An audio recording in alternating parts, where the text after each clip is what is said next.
राम राम मंडळी, जय महाराष्ट्र. आज ठरवलं की ब्रेकफास्ट बाहेर करायचा. मग पटकन निघालो मीनाक्षी कॅफेला आणि तिथं मस्त authentic south Indian breakfast order केलं.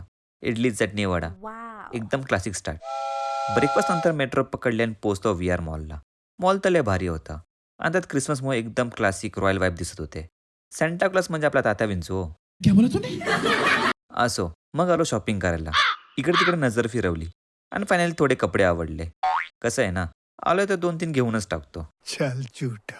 तिथूनच एक खूप भारी ओल्ड कॉईन कलेक्शनचा सेक्शन दिसला. टेक्नॉलॉजिया टेक्नॉलॉजिया. खरं सांगतोय, एवढे मॉल फिरलो, पण कधी असं बघितलंच नव्हतं. Amazing. एक खूप चांगली आयडिया, एकच नंबर. व्हीआरमधला केक सेक्शन तर सगळ्यात भारीच होता. खूप व्हरायटी होते. बघितल्यावरती खरंच तोंडाला पाणी आलं. पण सगळ्यात भारी हे 2 केक्स आवडले. खूप युनिक. मग पटकन घेऊन टाकले. केक खाऊन आम्ही परत निघालो पीजीवरती यायला आणि माझी मंडळी नुसती फोनवरती बिझी होती. Piche देखो, piche. जाऊ दे. तोपर्यंत तुम्हाला व्हिडिओ आवडला असेल तर लाईक नक्की करा. भेटू उद्याच्या नवीन ब्लॉगमध्ये. जय महाराष्ट्र मंडळी.